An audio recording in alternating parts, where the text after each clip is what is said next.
Speeding Bulletin. My name is Steve Younis from supermanhomepage.com.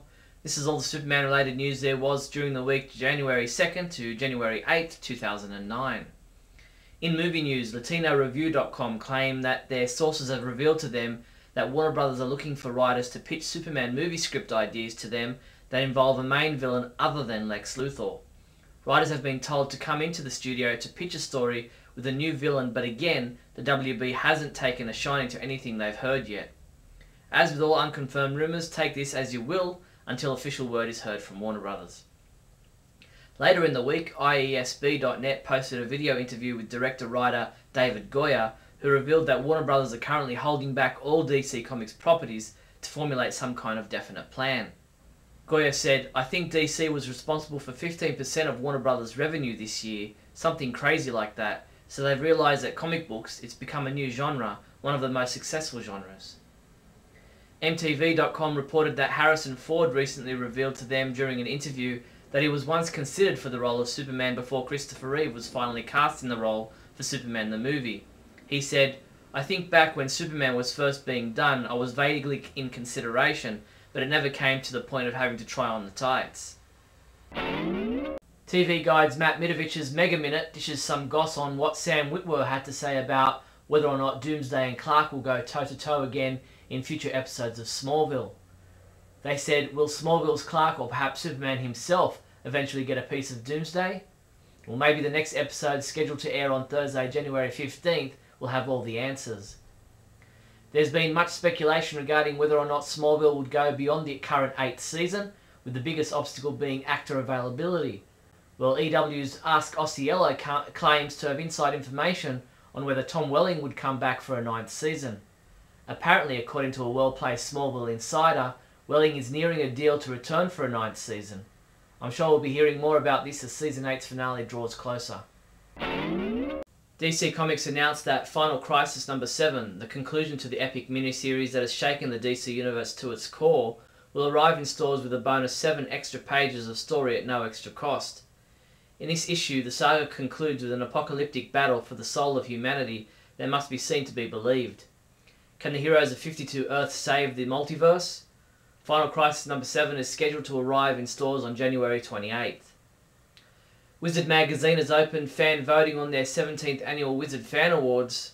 Superman-related nominees include Grant Morrison and Jeff Johns as favourite writer, Gary Frank as favourite artist, Action Comics as favourite ongoing series, and Superman as favourite hero, amongst others.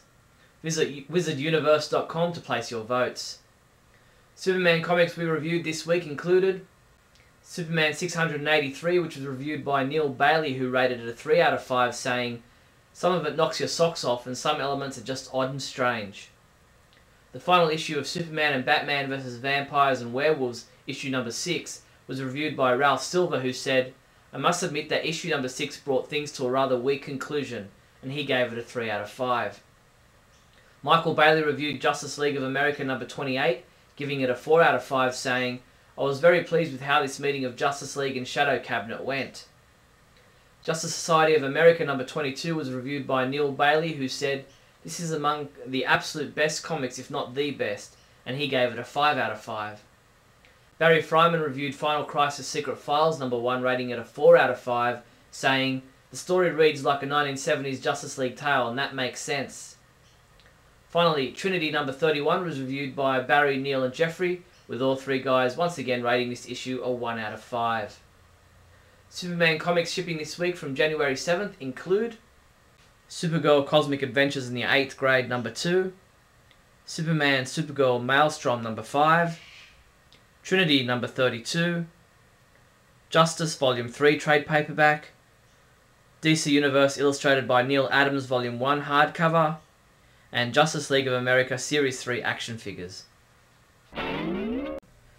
In other news, Models.com reports on a series of photographic magazine advertisements using Superman to promote a range of clothing items in the January issue of Vogue magazine. Visions of Superman and Lois Lane run through Mario Testino's colourful and light-hearted editorial, with David Gandy as the archetypal hero and Carolyn Murphy as the designer-clad counterpart. Under the glow of the big screen, the Superman Orchestra, made up of 12 musicians, 6 composers and voice actors, put their own interpretive spin on the acclaimed Fleischer Studios action classics of the 1940s. The orchestra is up close, the action appropriate for all ages, and the composers are world class. Check it out on Friday, January 23rd at 7 p.m. and January 24th at 2 p.m. at the Whitcell Auditorium at the Portland Art Museum in Portland, Oregon. Visit nwfilm.org for more details. Cleveland.com has posted a report updating us on the current status of the efforts to restore the house where Jerry Siegel lived when he dreamed up the idea for Superman. Since the auction ended, workers have torn down the house's 2 chimneys. One was rebuilt and the second one was removed. Workers also repaired the leaking roof, which was paramount to stopping further damage. New York Times published an article this week titled "It Is What It Is, Portraits of the Human Figure," describing a new exhibit at the Montclair Art Museum in New Jersey of paintings by an artist named Philip Pearlstein. One of the paintings shown is an image of a bulgingly muscular Superman painted in a roiling expressionist style, part of a series of canvases from 1949 to 1952 that were based on cartoon characters.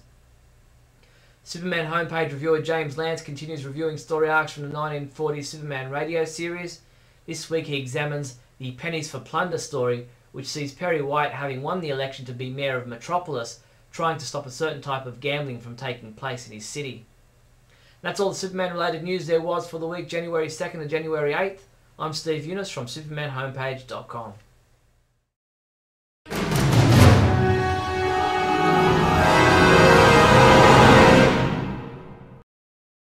Hello and welcome to a Bailey Planet. Tonight I am here to talk to you about Allura. She seems kind of mean. I don't know. And of course her husband died, so maybe she has a right to be mean, or maybe she's just some weird, evil lady. People are groaning about it. I haven't seen too many positive comments, but I'm actually one of the few people who kind of dig the idea. Mostly because of the fact that I think that Superman is kind of the moral arbiter, and you have his family, and they can have a little bit of a diversity to it. And the idea that Supergirl might have maybe dysfunctional parents has a little bit of identity to me. I got some respect for that. It kind of humanizes Supergirl for me, where before she was kind of less human, which is kind of cool. Zor-El's death was pretty brutal, and unexpected. I mean, they just killed Pa Kent, and then Supergirl dies, so here you have this kind of neat parallel where both Supergirl and her father, and Superman have both lost their father. That's kind of cool. If they go somewhere with it, I hope they do. The idea of New Krypton going bad, like on the order of 200 guys, just shows a lot of what I was talking about in the reviews. It's kind of crazy. You get this big society of people with superpowers, and they have to self-regulate. Well, what happens when 200 of them go nuts, you know? And some of the best and brightest of the heroes can't stop them. It's a pretty good drama. I'm enjoying it. Bailey Planet is sponsored by Gibbo.